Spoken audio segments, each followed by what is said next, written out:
So meron akong post sa Strava, barefoot running yung nakalagay doon, tapos zone 1. Tapos may nag-comment, Sir, zone 2 yung heart rate mo, di ba? Sabi ko naman, ay mali yan. Bale, yung zone 2 heart rate ko is around 138 to 152. Base sa Carbonin formula. Now, tiningnan ko sa Strava, mali pala yung settings ko. So, binago ko para mag-match doon sa sinabi ko na yun nga yung heart rate zone ko na 138 to 152 sa zone 2. Now, bakit ko sinasabi to?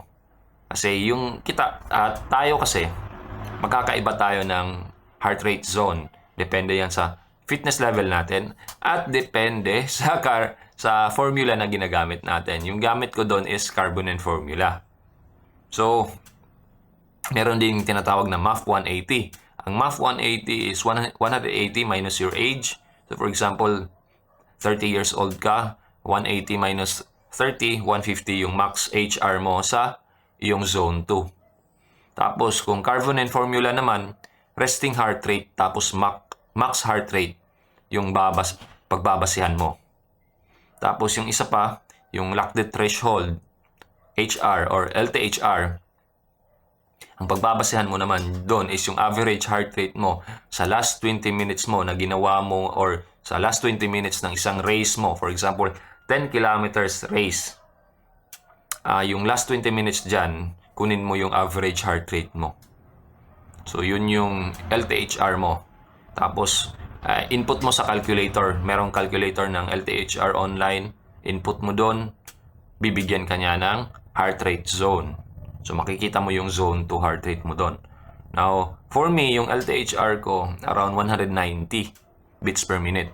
So, pag input ko, around 161 to 169 yung zone 2 ko. Kung ibabase natin sa LTHR.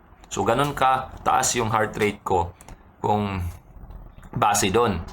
Sa zone 2 ko lang yon.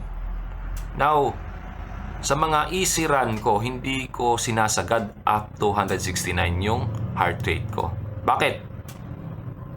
For me, ang running kasi, yun nga yung sinabi ko sa past video ko, na running is about finding that balance between stimulus and adaptation. So, kumbaga, kung isasagad ko yung mga easy run ko sa 169 beats per minute, mag-a-accumulate yung fatigue ko.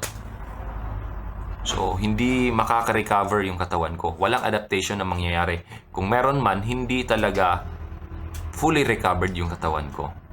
To the point na maring in the long run, yung trend ng progress ko, instead na pataas, either magpaplato lang o kaya bababa, mai-injury, maring magkasakit, o kaya yun nga, ma-burnout ka pa.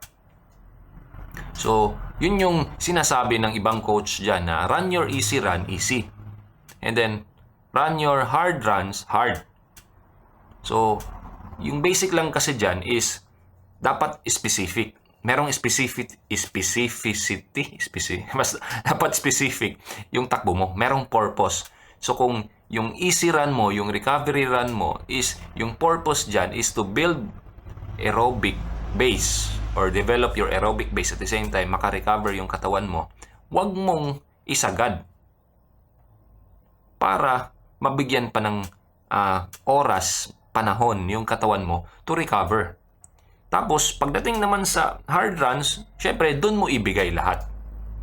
Or depende sa demand ng workout mo. Kasi, ang nangyayari, nabublur out ng iba. So, yung mga easy run nila, medyo nasasagad nila. Tapos, dahil doon, syempre pagod sila, dumating yung panahon, dumating yung araw na kailangan nila ng mag-speed workout. Ang nangyayari, hindi nila nabibigay yung talagang dapat, yung intensity na dapat doon sa workout. Kasi pagod na sila. Nagkakaroon na sila ng systemic fatigue. So, yun yung dapat nating tandaan. Kaya, yung aking zone 2,